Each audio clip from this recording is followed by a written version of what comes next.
Welcome to Girls Night Online. I'm Barbara Linn Probst, and my book is called Queen of the Owls. It launched April 7 with the kick-ass, all-girl, visionary, award-winning She Writes Press, and it's thanks to publisher Brooke Warner, who actually made the introduction today. So Queen of the Owls is the story of a woman's search for wholeness, for her real self behind all the roles we play, framed around the art and life of iconic painter Georgia O'Keeffe. Now that, I've already given you the first lesson because that's my one sentence explanation. And what I did in it was I started with something that everybody can relate to, a search for self behind the roles. And then I added what was unique about the book, framed around Georgia O'Keeffe. So the very first part of promoting your book is to get that one sentence that has something unique about it to draw people in. So what I'm going to take you on a journey.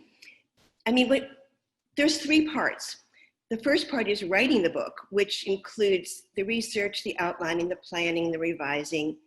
The second part is publishing, finding someone who will turn your Word document into an object called a book.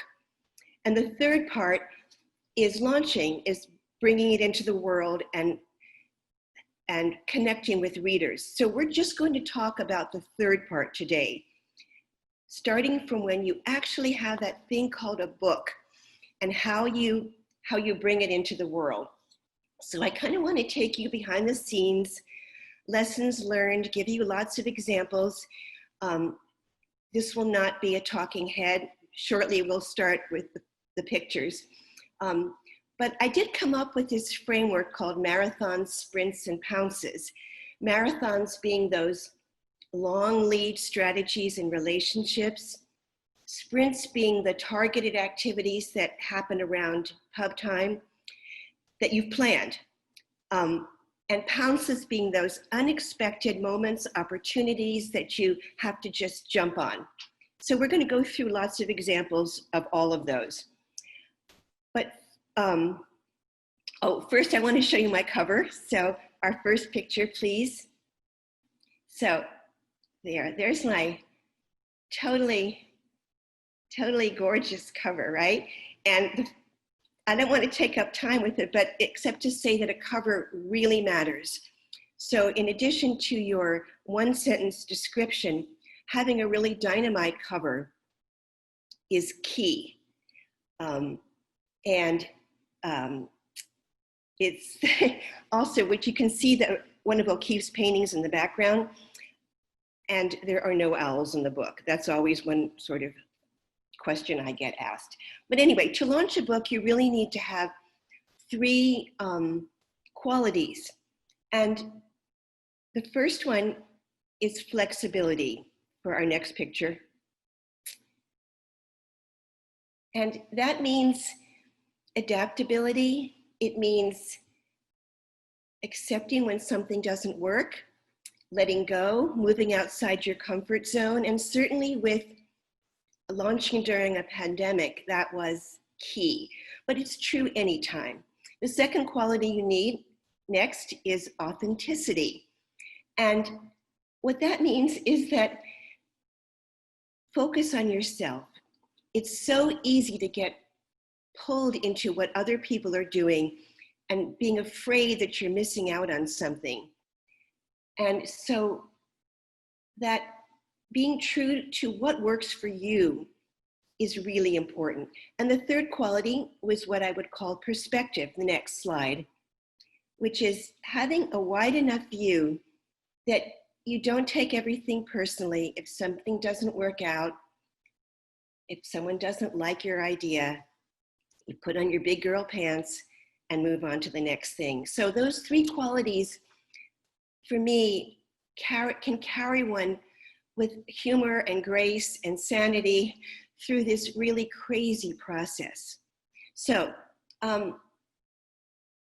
let's really begin, and I'm sure everybody is here. So as I said before, I zeroed in on something that made my book different, which is Georgia O'Keeffe. Next. Who was quite an extraordinary woman, and I set out to learn a lot about her.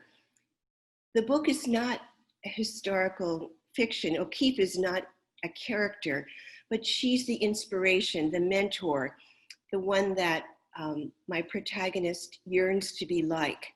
So I did a lot of research, and that brought me to some wonderful stories that I was able to share when I would go on Facebook groups or whatever. So here's one of my favorites in the next picture. I went to see a lot of O'Keeffe's paintings, and this is Jimson Weed, which is the most expensive painting ever done by a woman. It's sold for $44.4 million, and here I am 1 inch away. Now, I share this because people love this photo. And when I took it, I had no idea how useful it would be. So when you're doing the research, or you're writing your book, or you're holding up somewhere to work, take a lot of pictures and collect anecdotes, because you just never know. The next slide is another example when I went to see another one of her paintings, and this one was not on public view. I was able to arrange a special showing, just me and the painting, in a back room of the museum. So this also became one of my standard stories that people loved. So the moral of these two slides is really take a lot of pictures, collect stories so you can humanize yourself later and let people in on your journey. Let them feel as if they were journeying along with you. Okay, so the next thing that I did, these are all to prepare. So next, please. This is a graphic that my publicist created, but if you're good with visually, you can go on Canva, you can create your own. And I picked a sort of slogan from the book that for me was evocative, that would draw people in. And so there's this image, and I used it consistently so people got familiar with it. They say you have to see something, 7, 12 times before you remember it. So create a visual that you can use again and again and again that doesn't give away the story, but invites the reader in. So these are, again, things to do in advance. So let's talk about some of the marathons that I did. So on the next slide, you'll see when I visit, marathon, there we go, marathons, okay. The next slide, please, after that. So here I was visiting Ghost Ranch, which was where O'Keeffe lived and worked. And again, we have this great picture with me showing that I was really there. And I had my heart set on doing an event at Ghost Ranch. So this was before I had a publisher, way, way in advance. And I slowly built a relationship with the marketing director there. And as you'll see on the next slide, a year later, we actually had an event plan where I was going to be at Ghost Ranch and do a great big event. They were going to bring in the community, the local bookstore. It was going to be a podcast. It was going to be amazing. It took me a year to build this relationship, and it turned out to be more fantastic, that it was going to be more fantastic than I anticipated. Now you'll note the date, Wednesday, April 22nd. The event didn't happen because of the pandemic, but I haven't given up. I continue to nurture my relationship with the people there in the hope that April 22nd, 2021, which happens to be Earth Day, that we can still do it. So we don't know how long a marathon is going to take. And I'll show you a couple of other long-term marathons that I did. The next one that you'll see is my relationship with the Pulpwood Queens.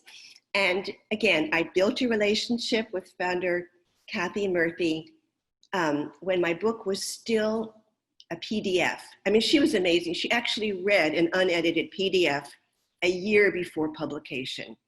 But I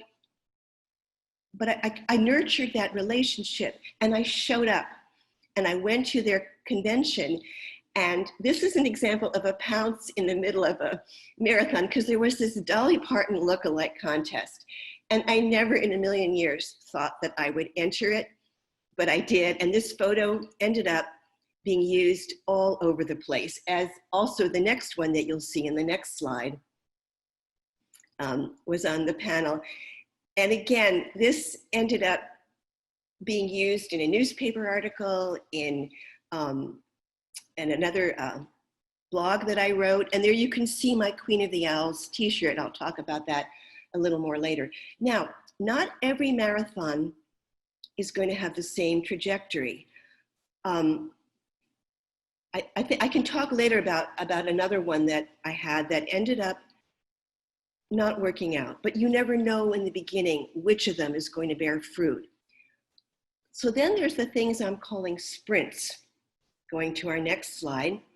And a sprint is a shorter term process. It's planned in advance. It's time sensitive. So again, the marathons are things that you don't really know how or if or when they're going to bear fruit. The sprints are planned, focused on launch time, in contrast to the pounces, which I'll talk about, that are not planned. So I'll show you a few of the sprints that I had. In the next slide, you'll see one that my publicist did. So this was a blog tour.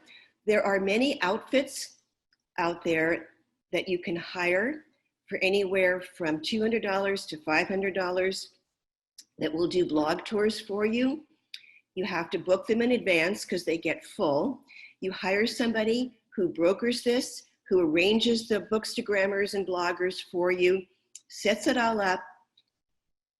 The week of your launch, boom, it goes. So you have to plan this. You do your homework. You find someone who can do this for you. And it will augment your launch. It'll give you greater visibility. I would say that these have to be planned probably several months ahead of time. Then there's other sprints, like the next one, that this was a relationship I had with someone who was one of my mentors. And I knew her. We were together at a conference, and I had someone snap this picture, not knowing how I was going to use it. And I approached her 3 or 4 months ahead of my pub date and asked if she could be the host on Bloom. As a site has 7,000 to 8,000 members. If she could be the Bloom host during the week of my book publication, so I could be her guest. Again, this had to be planned in advance because I wanted to time it around the time of my launch. I already knew Catherine, but I had to think ahead to maximize the timing of this event. On the next slide, you'll see another sprint. It was something that I did myself. I went on Vistaprint, I think it was. There's also 48-hour print. And very inexpensively, I created these oversized postcards. I think they were like 4x6, 5x7, that I had at the ready. And of course, my dream was I was going to go around and give them out at conferences. I was going to give them out restaurants. Again, #pandemic. But I'd use them. I had them ready. And every time I mailed someone a book or swag or whatever, I included 3 or 4 of these and said, give them out to your friends. If I had waited till my pub date with so much else to do, I don't think I would have really been able to do this. And I had 2 versions. One was a pre-order one, and the other was available now. So you can do this stuff in advance, hold it back, keep it in your office until pub time. And you can see that I use certain images consistently. My headshot, this little owl with tiara, I used him everywhere. I'll show you that in the next slide. So I was able to create another graphic. There's actually a hilarious story about this. This little owl was something that my partner had. And then, of course, I had to go buy a Barbie tiara. And this was so useful. I used it for magnets, for mugs, for giveaways, for everything. Now, there are no owls in my book. The owl is her bookworm self. But having a second image that everybody loved besides the book cover just gave me a way to make really attractive swag that people wanted. So I had 2 images. I had the cover and I had this one. I wouldn't use more than 2. But this was, again, something I planned, and I found ways to use it. I found a good company that could make them cheaply for me, etc. So now let's move to the pounces on the next slide.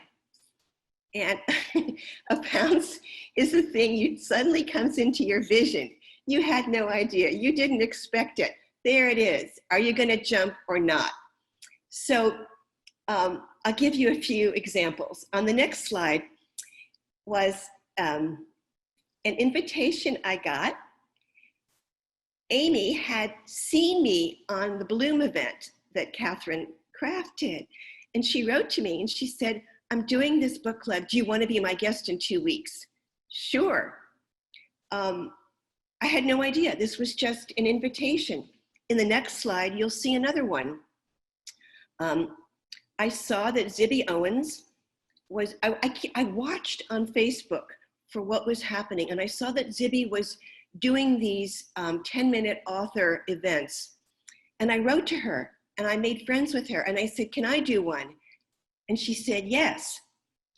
And another one you'll see in the next slide was a chance to do a podcast.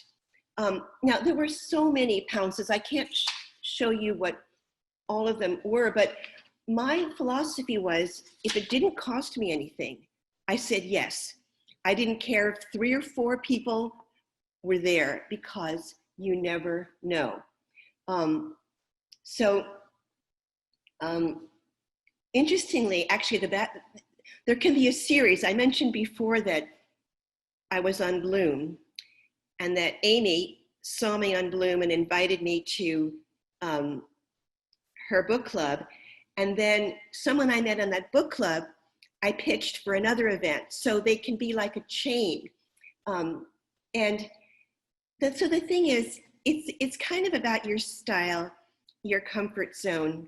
I'd like to get full screen now so I can, here we go, I can see myself.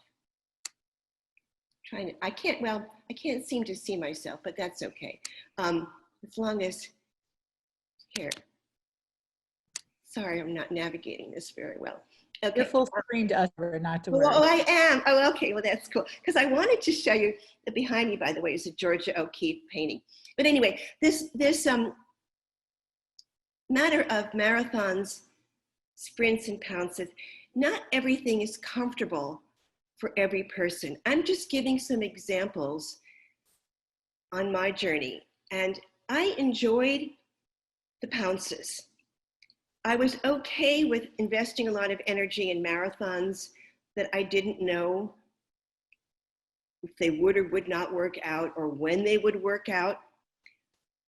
People are different in what works for them. There's also the question, of course, of social media, which is really a marathon. How much energy you want to invest in building a presence. And I'll tell you an example from my own story that did not work. I did not invest the energy I didn't think of Instagram as a marathon. I mistook it for a sprint. So when I tried to do, I had this great idea. I thought, okay, I'll put up one O'Keefe painting a day, countdown to publication. Nobody cared because I hadn't built relationships on that platform.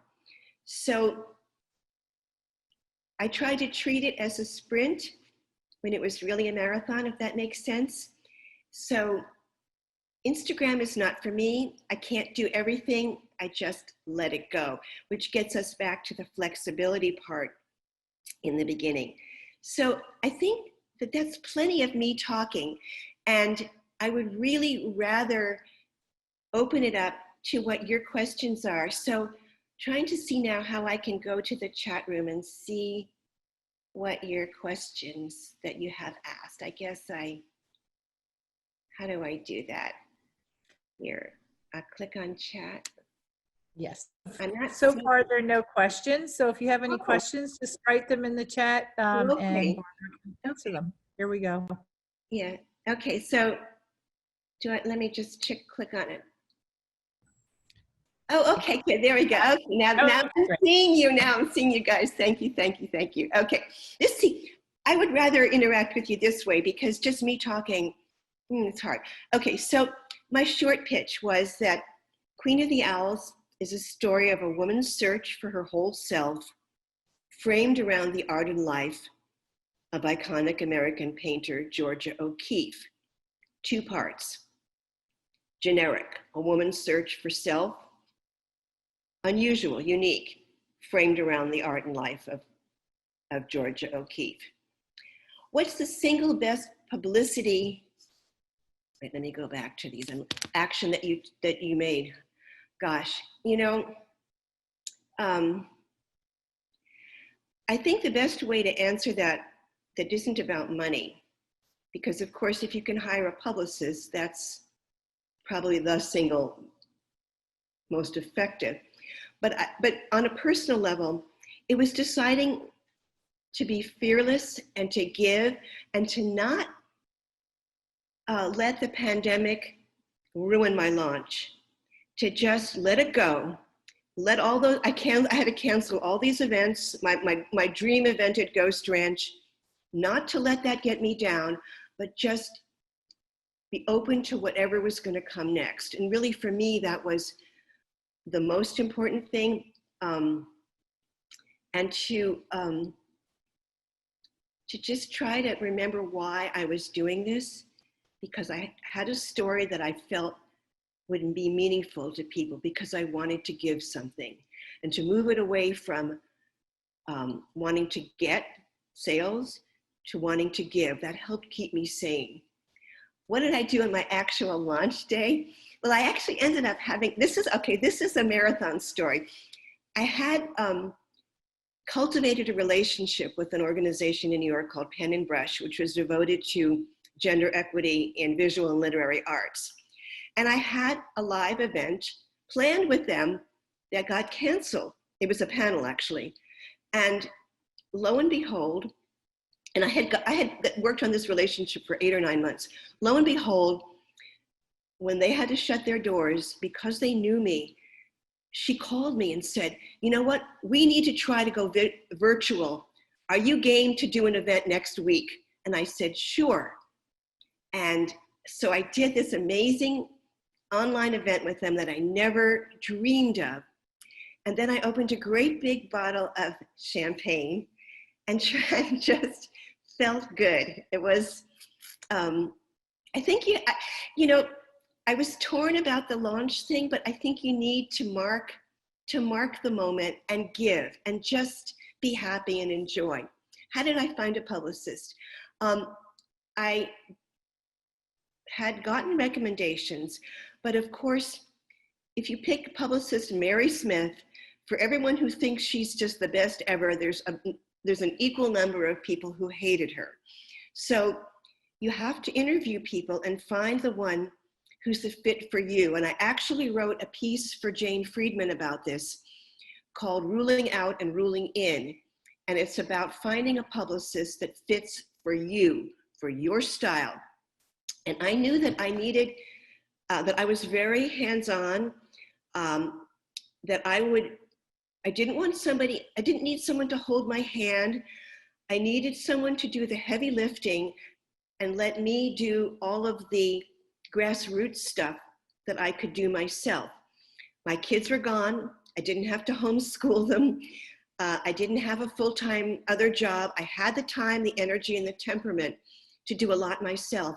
So I needed a publicist who could do the heavy lifting. And other people don't have the time I had, and they need a publicist who can give them a lot more direction. So interview, check out my article on Jane Friedman.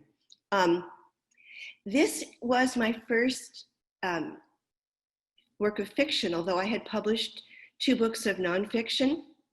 And taking the lead, it's a long story, and I'm happy to tell it, but I think the short version is I'd written fiction when I was young, and it was always something I wanted to go back and do. And this story just totally called to me, and I felt like it needed me to tell it. I really felt called. So the next question about a book launch team. Yeah, I didn't talk about my street team. I created a team of a dozen people who were volunteers, who were willing to get out there and get early reviews up on Goodreads and Amazon, and go on all the Facebook reader groups and shout about my book on my behalf. They were not friends. They are now, but they were people that I befriended on Facebook because I saw they were avid readers, and that the books they liked made me think they would like mine. I gave them a free early copy. I gave them I did lots of prizes and drawings. I kept giving them mugs and magnets to let them know how much I appreciated what they were doing. So I did develop this street team of dedicated volunteers who were helping to promote my book. That was very, very helpful to me. The question about the Pulpwood Queens, I have to tell you, it was a great fit because Kathy Murphy had originally started a hair salon called Beauty in the Book. She supported herself as a hairdresser, and she loved books, and she began to promote books. So I knew that my book, which was about a woman's need to unify her mind and her body, an intellectual bookworm, owl, who needed to embrace her beauty and her body, I just knew it was a book that Kathy would like. So the answer is that it was the fit. There are many wonderful organizations and people and book lovers and generous people out there. So the trick is to find the ones that are the right fit for the kind of book that you wrote. So in this case, it really was a fit. To Ellen's question, no, I hired my own publicist because I worked with a hybrid press that did not include publicity help. But I have to tell you, my first nonfiction book was published by Random House. And unless you're a huge, big name, even a big publisher is not going to give you a heck of a lot of publicity time. So depending on your budget, your networks, your energy level, your personal style, you're going to have to supplement that, even if your publisher gives you something, with stuff that you bring to the table. And I'm not saying you have to spend $1 zillion. You have to spend smart. I did some things that were a waste of money, frankly. Live and learn. I did all sorts of things that, some paid advertising, some paid promotion. But again, I think it's really helpful to do your homework well in advance. And the other thing I would say is you're not going to be able to do everything. So how do you pick? You're not going to pick according to the stuff I did. You're going to pick according to the stuff that feels right for you. To Florence's question, did I have someone help me design them? No, I'm like hyper. So I have a million ideas. And so these were just things I thought of like in the shower. So Margaret's question about my cover, this is a great story. And I will say another, see, this is why I didn't want to talk too long, because what's coming out now is so much more valuable. I used to be a researcher. So I did a lot of research putting out questions on Facebook groups. And one of the questions I put out a year ago to readers was, what draws you to a book if you don't already know the author? And the biggest draw by far was the cover. The title, the cover. And so one of the best things you can do for yourself is get a gorgeous cover. Now, this one, she writes, does provide the covers. They have an amazing cover designer named Julie Metz. But the thing is, when Julie showed me this cover, I hated it. I'm such a moron. It wasn't what I had in my mind. So I tell people, there are things about your book you have to fight for. There are other things where you might be wrong. And so when I said I hate this cover, my partner and my BFF both told me I was nuts, and they were right. So unless you're completely self-published, somebody will offer you a cover design. If you can also outsource it, I believe, and find somebody. Unless you're really, unless this is your skill set, I would focus on what you can do, which is writing and networking, and find someone who can create that cover for you. Now, Evelyn's question is the classic one. Can you tell which activity concludes or corresponds with numbers of books sold? This is a huge thing I learned. You will never know. What makes someone buy my book? Was it seeing that review on Facebook? Was it that Miss Magazine article? Was it, we don't know. What happens is that we start seeing and hearing about a book everywhere. I had a lot of people on Facebook, which was the social media one I chose to use, who said things like, I keep hearing about this book. I've heard a lot of good things about it. You don't know which particular activity is the one that finally tips the person into purchasing. And one example for me was when I bought Searching for Sylvie Lee last year, which I ended up totally loving. I felt like I was seeing it everywhere, and I got worn down. And I said, okay, I have to read this book. So, and I was glad I did. But I think it's a matter of keep on putting the message out there, and you never know what will tip one reader will not be the thing that tips another reader. So you'll never be able to correlate which particular activity led to a sale. So Ashley's question, you want to build your platform now. It's great. Start networking. For example, here's one thing I did. Again, I identified Georgia O'Keefe as one of the unique features of my book. So you're going to find what is really that cool, somewhat different thing or things about your book.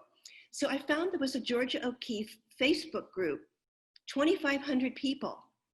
Again, a year in advance, I started posting, and I shared dozens of pictures that I took from my research, my journeys. Everyone got to know me on that group. And over time, and I did a couple of giveaways. Now, did 2,500 people buy my book? Of course not. It wasn't a book, it wasn't a group for book lovers, but one thing led to another, and I did make many connections through that. So I would say join groups. If you're into Facebook, for example, other groups of writers and readers, show up, be present, be generous, talk about other people's books, promote indie bookstores, become known as a good literary citizen before you start drawing attention to yourself. If Facebook isn't your place, do that on Instagram or whatever works for you. But long before you are shouting about your own book, let people get to know you as someone who is generous. How did you get your blurbs? I was relentless. I started with a couple of people I knew that I knew would give it, because that gave me confidence. And having those first 2 blurbs under my belt, I could relax, and I knew that if I didn't get any others, at least I had something. So then I went after people, that sounds awful. I approached people whose work I genuinely loved, and I looked to see who they had already blurbed. And I'll give Carolyn Levitt as an example, because she's very generous. She wrote me the most gorgeous blurb ever. I went to bookstores back when we could, and I looked at, or also books I owned, but I went and I looked at the shelves of books that seemed like the same genre, same ballpark as mine, and I looked to see who had blurbed them. And I began to see patterns of people who were open to blurbing. Number one, not everybody is. And number two, I'd say, well, okay, she liked book A, B, and C, she probably would like mine. So when I wrote to Carolyn, whose books I loved, I said, I love your books, Carolyn, and I love the books that you love. And because she's a wonderful person, it worked out. Other people, they were too busy. And you have to just put on your big girl pants, be flexible, let it go. But I genuinely started with people that I had read their books. I shouted out about them. I gave them to just start off with, what are you going to do for me? I don't think that's right. And I've actually now been asked for blurbs, which is really cool.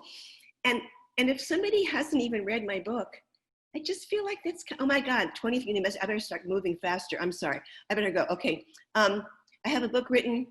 The first thing you have to do is make sure that you get it well edited, use beta readers, hire somebody to go over it who isn't your friend, who can tell you how to make it better. You want the very best book you can possibly write. And so I urge you to take that step. There's a wonderful service called The Spun Yarn that does a high quality beta read for about $300. It's money well spent, and I better start moving through these. How many months in advance did your publicist start? All that is going to depend on the publicist you hire. They do a lot of their work in advance, so you do have to nail down your publicist 6 to 9 months before pub date. Some may be less, so that the better ones are going to get booked up, but they're doing their work way in advance, and how long their contract lasts will vary. So ask them when you interview, hey, Raina, hello. This is a great question. Are you finding people buy books after a virtual event? Again, we don't know, but clearly if you're at a bookstore, people are going to feel guilty and they're going to want to buy your book, and you're going to sign it. So maybe you'll sell 20 books at a live event. When you do a virtual event, you could get 100 people. How many will buy your book? You don't know, but you're reaching more. So there's no way to tell. There never can be with anything virtual. But again, the trade-off is that you're reaching many, many times over the number of people that you could have reached. Anyway, it's what we have right now. Best social media platform depends on you. A website is not a platform. A website is your CV. I used my website, and by the way, I paid someone to design it. It's next to the cover. It's the best thing I have, because the book itself. But when I would approach someone for a blurb, for example, I sent them to my website to learn about me, to show them my credentials. No one's going to find my website spontaneously. Search for great author. No, but it's a place to send people to check you out. So that's important. But as far as social media platform, it depends on you. I don't like Twitter, and for someone else, it could be absolutely best. But website is not for that. That's a good question. Totally agree with Rachel about publicists. You really have to trust your gut. They need to like your book. They do. They need to get it. They need to have worked with other books similar to yours? That's one question. I mean, if you've written a memoir, for example, and the publicist has never worked with a memoirist, you don't want to have her learning curve on you. So look to see who else she's represented. Yeah, I'm reading what Elise is. Yeah, this is the question that we keep asking. We can't know. So you want to keep pushing it out there until people get that FOMO feeling. Oh my gosh, if I don't read Queen of the Owls, I'm going to be missing something because this is a book everybody seems to be talking about. I seem to be seeing Barbara's book everywhere. And I think that's the way it works, that it's advertising. Eventually you see something enough times that you eventually will buy it. And it is frustrating, but it's with any product, not just a book. Why do I eventually go out and buy anything? When you say author reviews, Carol, I'm not sure if you mean on Amazon, begging. Unfortunately, a lot of people just don't, but I keep trying to ask people and, to do it. But yeah, I just beg. Oh, well, Mindy's saying she buys books after virtual events. That sounds great. And yeah, I mean, we do what we can. Wendy's question about ads. I didn't use any paid ads, but I did do on some targeted sites.